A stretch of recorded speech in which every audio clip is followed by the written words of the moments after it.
You certainly are, are are a master at that, not only in your life but as in your storytelling as well.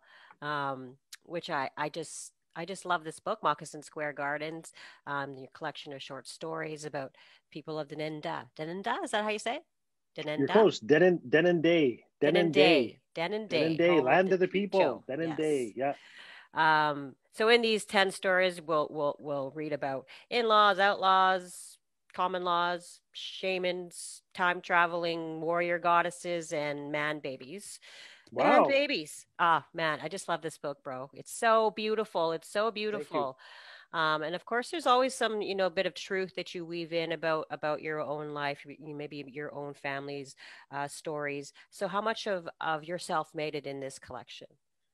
I think all of it. So Mhm. I just want to give the everyone who's joining us. So Moccasin Square Gardens, I think, was my 24th book, and it was actually my second book with Douglas and McIntyre. So Douglas and McIntyre published me in 1996 with The Lesser Blessed. So that was 23, 24 years ago. My editor for The Lesser Blessed was Barbara Pulling, and I have the original manuscript downstairs. And Barbara Pulling laid the boots to me when I was 23 years old as an emerging author. And thank goodness she did, because she's the one, it's really our editors, Rosanna, that make us great writers, right? That's the truth. So imagine my surprise 23 years later when I finally wrote Moccasin Square Gardens, and Douglas and McIntyre got in touch with me and said, "Hey, do you have anything new? What are you working on?" And I said, "I actually have just written the funniest collection of all my short story collections, called Moccasin Square Gardens." And Anna O'Keefe, our publisher, said, "Well, how'd you like to work with Barbara Pulling again 23 years later?"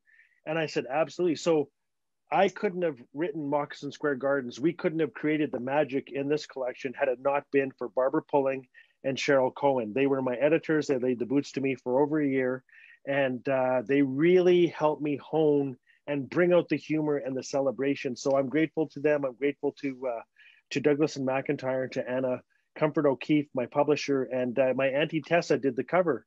Isn't that beautiful? Tessa McIntosh did the cover, so I'm so grateful. It's the funniest collection. I think it's a collection that isn't laced with darkness. When you think about Angel Wing Splash Pattern, which turns 20 this year, and you think about The Moon and Letting Go and Godless but Loyal to Heaven and Night Moves, when you think about my short story collections, they're dark, right? They're ferocious, right? And they're gothic, which I love.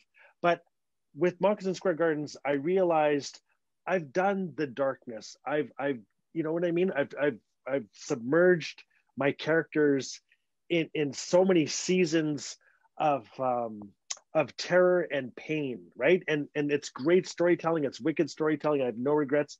But with Moccasin Square Gardens, just like the title, I wanted to dance. I wanted to play. I wanted to sing. I wanted to flirt. I wanted to show how gorgeous we are in the Northwest Territories and how resilient we are. So that's what you were picking up on. That it was just, I felt like I shed a major skin. I let a cape made out of moth wings fall. And I said, okay, what do we really want to do here?